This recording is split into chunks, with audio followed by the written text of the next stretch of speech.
himnos, el sermón, por su hermano Heiner Montealto, y mi invitación, Elio Pineda, y si es necesario, la cena del Señor, hermano Pedro González y un servidor, y la última oración, el hermano Joaquín Moreno. Así que vamos a dirigirnos a Dios en oración y luego continuamos. Oremos. Bendito Padre que moras en el cielo, en la eternidad, te agradecemos porque nos permites en este tu día volvernos a reunir como iglesia y poder alabar tu nombre y seguir aprendiendo de tu santa palabra. Pedimos que seas con nosotros, con nuestros hermanos que se reúnen en todas partes del mundo, que lo hagan de corazón, Padre, y que estén contentos que tienen esta comunión contigo. Pedimos por nuestro hermano Heiner que va a predicar en esta tarde, que le recuerdes, Padre, lo que él ha estudiado y que siempre sea tu santa y bendita palabra. Esperamos que te agrades de cada uno de nosotros, de nuestras oraciones, de nuestras alabanzas, y esto te lo suplicamos en el nombre de Cristo Jesús. Amén. La lectura, hermanos, la tenemos en Salmo número 1, versículo 1 al 6. Salmo 1 al 6. Bienaventurado el varón que no anduvo en consejo de malos, ni estuvo en camino de pecadores, ni en silla de escarnecedores se ha sentado, sino que en la ley de Jehová está su delicia, y en su ley medita de día y de noche. Será como árbol plantado junto a corrientes de agua, que da fruto en su tiempo y su hoja no cae, y todo lo que hace prosperará. No así los malos, que son como el tamo que arrebata el viento. Por tanto, no se levantarán los malos en el juicio, ni los pecadores en la congregación de los justos, porque Jehová conoce el camino de los justos, mas la senda de los malos perecerá.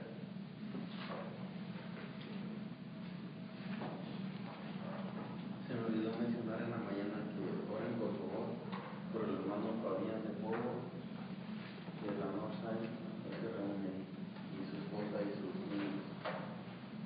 Vamos a comenzar cantando el himno número 245. Digno es el Cordero. Himno número 245. Digno es el Cordero.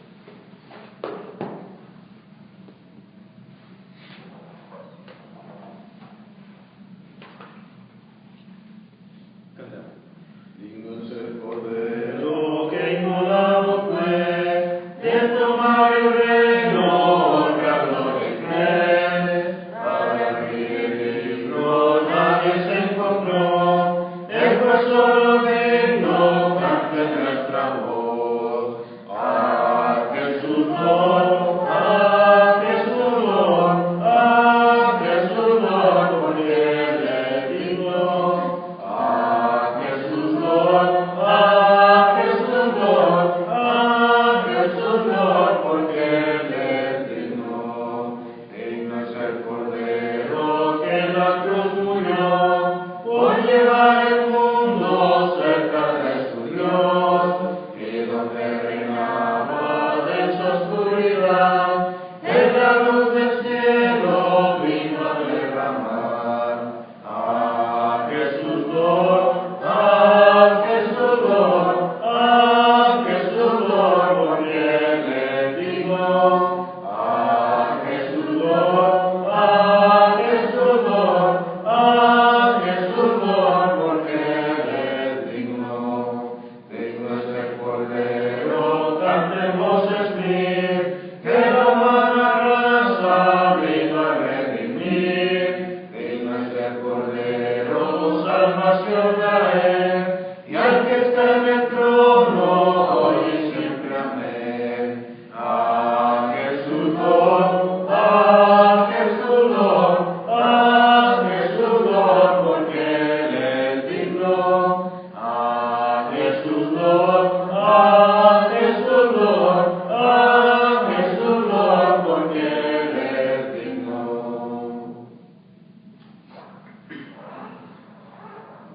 Himno número 197. En la mansión donde Cristo está. Himno número 197.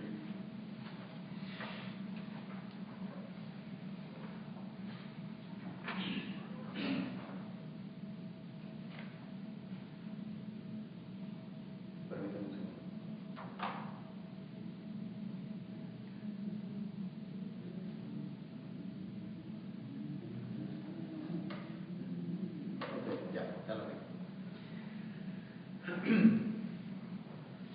Siguiendo el texto en la mansión de Cristo. En la mansión donde Cristo está, allí no habrá tribulación, ningún pesar, ningún dolor que me quebrante el corazón. Allí no habrá tribulación, ningún pesar, ningún dolor, y cuando estemos allá, diré que no hay tribulación. Será muy triste estarme aquí, muy lejos el Salvador, pues morar con él allí, los redimidos por su amor. Allí no habrá tribulación, ningún pesar, ningún dolor, y cuando estemos allá, diré que no hay tribulación. Perfecto amor encontraré en la mansión del Salvador. Perfecta paz allí tendré, mejor que la que yo soy. Allí no habrá tribulación, ningún pesar, ningún dolor, y cuando estemos allá, diré que no hay tribulación. Entonces sí, yo gozaré de toda la felicidad, y ya con Cristo reinaré por toda la eternidad. Allí no habrá tribulación, ningún pesar, ningún dolor, y cuando estemos allá, diré que no hay tribulación.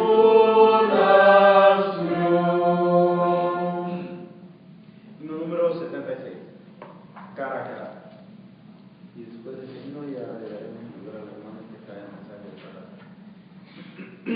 cara a cara. 76.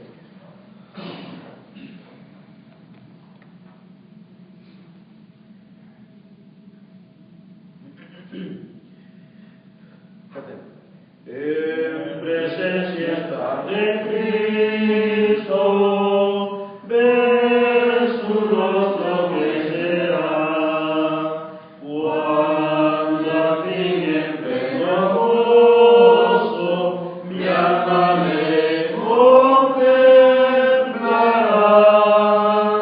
Cara a cara espero verle, más allá del cielo azul.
Esta introducción fue muy famosa en la escuela de predicación. Se habló por varias semanas de esta introducción. Y es que gira en torno a una pregunta muy, podríamos decir, muy difícil de imaginar. La pregunta es: ¿estaría usted dispuesto a dormir en una jaula con un león? Cambiamos la pregunta. ¿Qué tal si lo arrojan a usted a la fuerza en una jaula con 71 leones, hambrientos, que tengan un mes de no comer? Bueno, un hermano decía que no había mucha diferencia, pero sí hay diferencia. Entre un león y 71 leones hay mucha diferencia.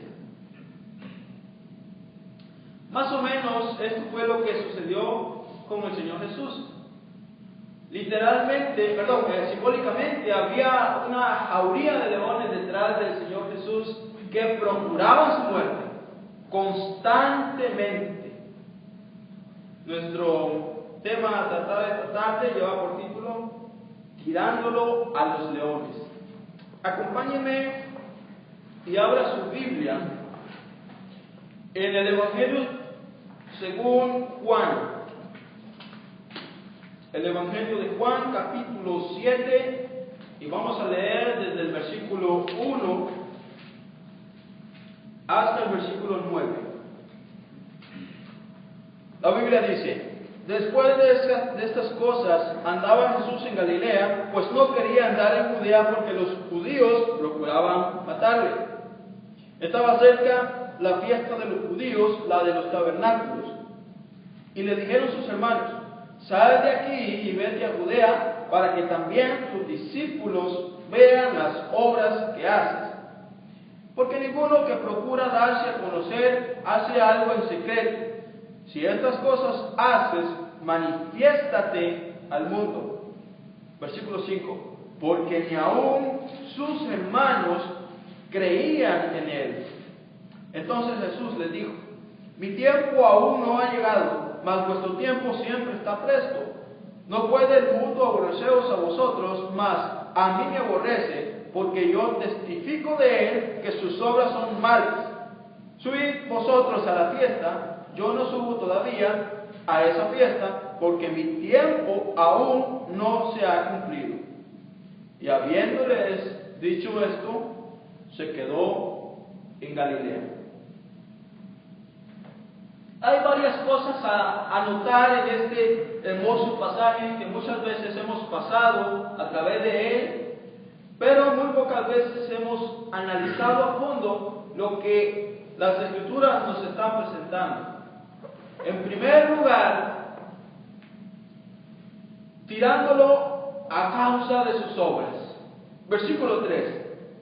Note que dice: y le dijeron sus hermanos: sal de aquí y vete a Judea, para que también tus discípulos vean las obras que haces. Parece ser que el versículo nos deja ver de una manera que los hermanos de Jesús querían apoyarlo en su ministerio. Sal de aquí y vete para que vean las obras que haces. Pero cuando analizamos detenidamente este pasaje y lo contrastamos con Juan capítulo 5, versículo 19, note lo que dice la Biblia en Juan 5, 19. No puede el Hijo hacer nada por sí mismo, sino lo que ve hacer al Padre. Porque todo lo que el Padre hace, lo hace igualmente. Lo hace el Hijo igualmente. Entonces, la primera situación a notar aquí es que sus hermanos tenían incredulidad a las obras. ¿Cuáles obras? No las obras que hacía Jesús, sino las obras que hacía el Padre a través de Jesús. Aquí había como un error en cuanto a la perspectiva.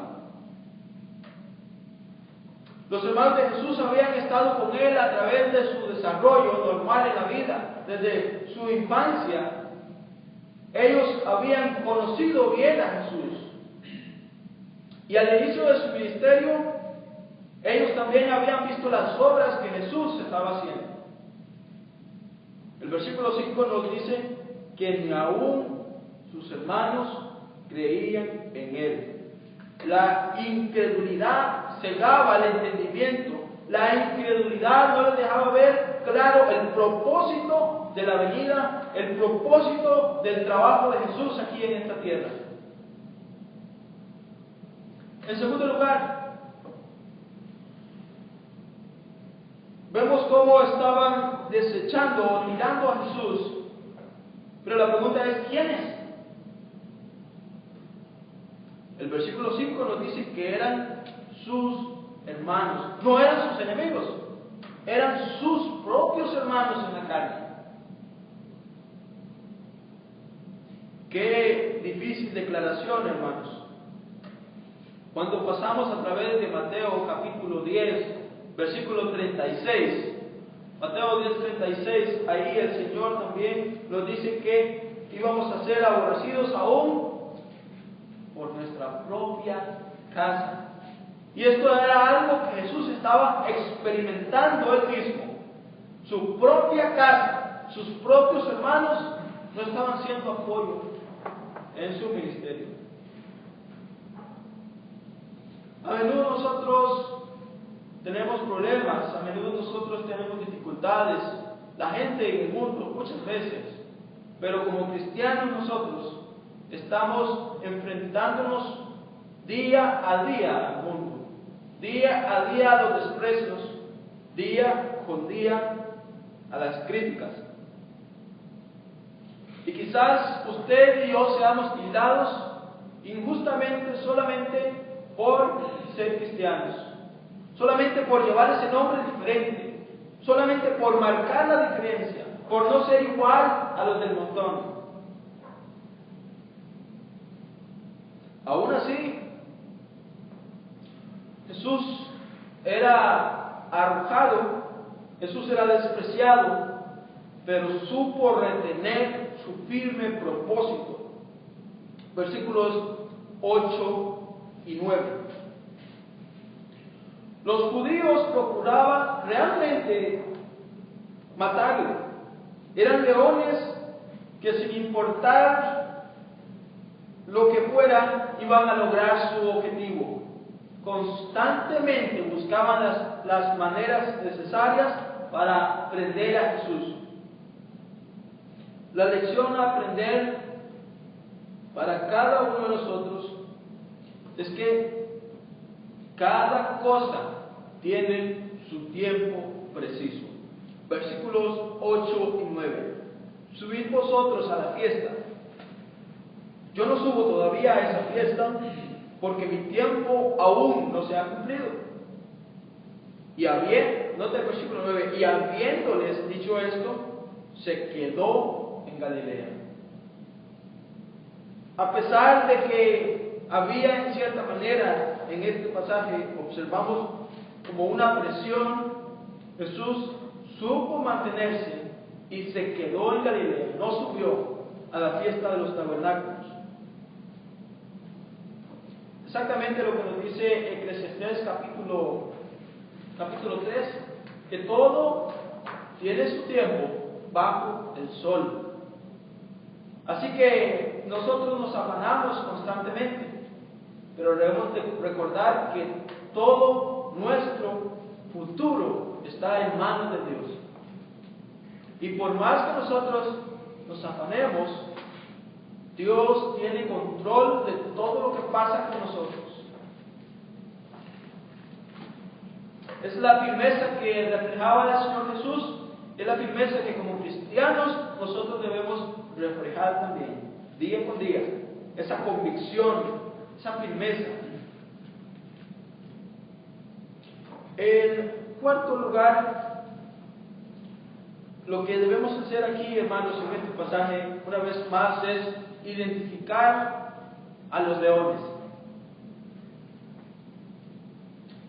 La carga se agolpa más y más. Aparte del desprecio de sus hermanos, el Señor Jesús traía a 71 leones a su alrededor acechándoles. ¿Por qué 71 leones? Note rápidamente lo que dice el Evangelio de Marcos, capítulo 14, versículo 1. Marcos 14, 1. Dice: 2 días después era la Pascua y la fiesta de los panes sin levadura, y buscaban los principales sacerdotes y los escribas cómo prenderle por engaño y matarle. Y decían: no durante la fiesta, para que no se haga alboroto del pueblo. Principales sacerdotes y escribas. Y también hay otro grupo llamado los saduceos. En general formaban una organización la cual se conocía como el Sanedrín. Y el Sanedrín estaba compuesto por 71 miembros. Y estos 71 personas estaban dispuestos a matar a Jesús como fuera el lugar. Leones, leones, leones. ¿Por qué leones? El león es un animal salvaje y no podemos encontrar descripciones en la Biblia en cuanto a él. ¿Sabía que Jueces capítulo 14, versículo 18, dice que es un animal fuerte? Deuteronomio capítulo 33, versículo 32, dice que es un animal valiente. Segunda de Samuel capítulo 17, versículo 10, dice que es impávido. Job capítulo 10, versículo 16, dice que es una fiera. Salmos 17, 12, dice que es voraz y astuto. Y cuando pensamos en leones, cuando pensamos en león en la Biblia, se nos viene a la mente lo que sucedió en Jueces capítulo 14, versículo 5, con Sansón. Sansón mató a un león. Encontramos también algo similar en cuanto a David. En 1 de Samuel capítulo 17, versículo 34. Un profeta desobediente, un profeta de Dios desobediente, en 1 de Reyes capítulo 13, versículo 24 y capítulo 20, versículo 36. Un profeta de Dios desobediente fue muerto por un león. Y la historia más común quizás y más mencionada es la que encontramos en Daniel capítulo 6, versículo 18. Daniel fue salvado de las garras de los leones. Así que al regresar a Juan capítulo 7, entendemos mejor la idea de por qué estamos en esta tarde describiendo a los principales sacerdotes y a los escribas como leones, personas que tenían estas cualidades similares.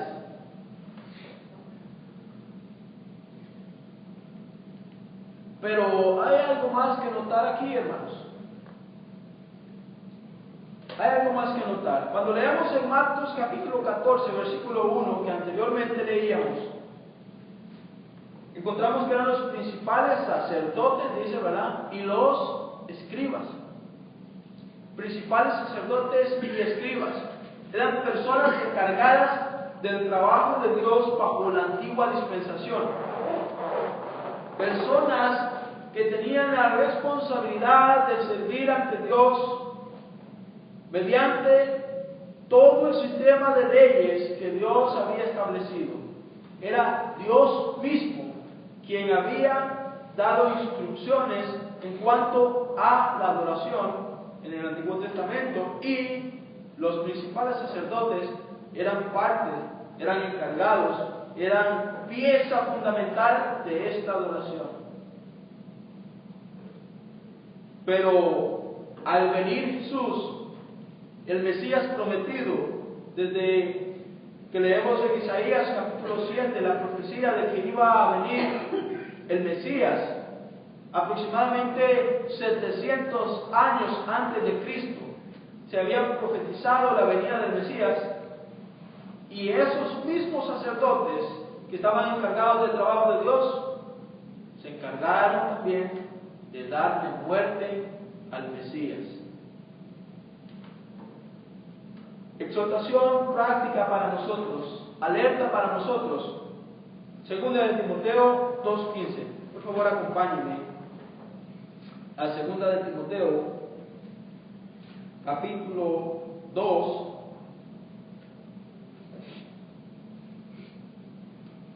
versículo 15.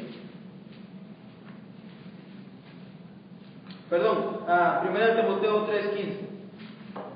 Primera de Timoteo 3:15. Dice, para que si tardo, sepas cómo debes conducirte en la casa de Dios, que es la iglesia del Dios viviente, columna y baluarte de la verdad. Nosotros debemos de velar por cómo nos estamos comportando en la iglesia del Señor. Sé que estamos siempre muy al pendiente de cómo adoramos a Dios en cuanto a lo que el patrón del Nuevo Testamento nos ha establecido. Y es importante seguir velando por eso, pero además la exhortación aquí es preocuparnos, velar por cómo nos conducimos en la casa de Dios, que es la iglesia. Exhortación para los maestros. Ahora sí, segunda de Timoteo 2:15. Para aquellos que enseñan la palabra de Dios, usted, hermano, que a diario en su trabajo o afuera está enseñando acerca de las verdades bíblicas. Segunda de Timoteo 2:15, procura con diligencia presentarte a Dios aprobado, como obrero que no tiene de qué avergonzarse, que usa bien la palabra de verdad. Importante, utilizar bien la palabra de verdad. Estar seguros y convencidos de lo que vayamos a hablar, porque no podremos ayudarle a alguien más si ni siquiera nosotros sabemos de qué estamos predicando. Así que como cristianos debemos de saber cómo conducirnos en la casa de Dios y cómo utilizar bien la palabra de verdad para no convertirnos nosotros en leones. Y algo decía el hermano Asael en la mañana, y para nada nos pusimos de acuerdo en el tema, ¿verdad? Pero es importante, decía el apóstol Pablo, el que crea estar firme, mire que no caiga. Es importante que entre nosotros tengamos cuidado de lo que estamos haciendo en el reino. Estar siempre velando constantemente por eso. Quizás ese fue el error de los escribas y los fariseos. Quizás por eso se convirtieron en leones. El día de ayer veía algo que me trajo pensando toda la tarde. Veía que estaban dos hermanos y traían una niña, ¿verdad? Y pasó un hermano y saludó al hermano y saludó a la hermana, pero no saludó a la niña. Y la niña dijo, ¿y por qué a mí no? Y estos son detalles, hermanos, que a veces nos parecen insignificantes, pero debemos de aprender y debemos de cuidar de estos detalles. Los niños son importantes para el reino de Dios. Los niños fueron importantes para Jesús. Mateo capítulo 19, versículo 13, vea lo que Jesús dijo al respecto. Mateo capítulo 19, versículo 13, la Biblia dice: entonces le fueron presentados los niños para que pusiese las manos sobre ellos y orase, y los discípulos, ¿cuáles discípulos? Los discípulos del Señor, esos discípulos que estaban viendo esas maravillas que Jesús estaba obrando, los discípulos les reprendieron. Pero Jesús dijo: dejad a los niños venir a mí y no se los impidáis, porque de los tales es el reino de los cielos. Cuán importante es cultivar la palabra de Dios en un niño. Cuán importante es cultivar valores en los niños. No solamente como padres, sino como miembros de la iglesia del Señor. Estar atentos a esos pequeños detalles que al final vienen marcando una diferencia. En conclusión, el candidato para los leones, el candidato del Señor Jesús, Él sufrió y al final fue muerto. Cumplieron con su objetivo. Su muerte sigue resonando a través de los años, a través de la historia más grande que jamás se ha contado, la historia de amor, de que una persona, el Señor Jesús encarnado, el Señor Jesús como Dios en su naturaleza, vino y dio su vida por cada uno de nosotros.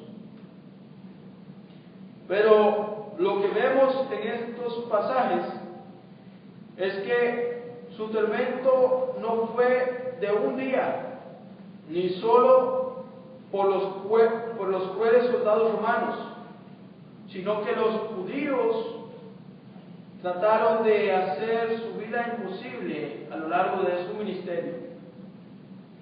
Sufrió no solamente en la cruz, sino que sufrió a través de su vida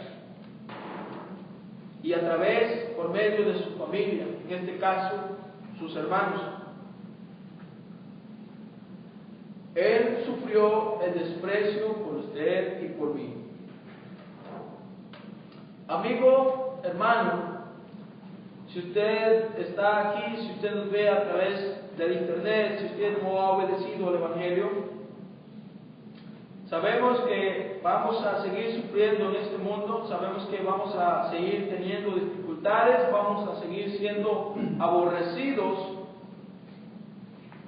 pero porque Él dio su vida en rescate nuestro, nosotros debemos responderle a Él de una manera eficaz, de una manera que valga la pena ese sacrificio. Por tanto, como cristianos debemos de meditar en esto para que siempre podamos andar de la manera correcta, para que andemos como es digno en el Señor. Jesús estaba solo en esta misión por su rescate. Él decidió ser tirado a los leones pensando en usted para que usted no muriera y no sufriera el castigo eterno. Usted puede responder a nuestro Salvador arrepintiéndose y siendo bautizado para el perdón de sus pecados y luego perseverar en la única iglesia verdadera, la cual Él ha comprado a precio de sangre. Hechos 20:28. Esa iglesia es la iglesia de Cristo. Y también puede perseverar adorando según lo establece el Nuevo Testamento. Nosotros podemos ayudarle en nuestra oración. Es nuestra oración que usted responda a Dios con su obediencia hoy mismo y que también podamos meditar más seriamente en estos detalles que al final hacen la diferencia y que usted y yo estamos en esta encrucijada y no hay camino hacia atrás. Se cerró el camino hacia atrás para nosotros. Debemos de proseguir, pase lo que pase, siempre hacia adelante, hacia la meta del supremo llamamiento. Que Dios les bendiga. Podemos estar en pie y entonar este himno de invitación que el hermano Galileo ha preparado.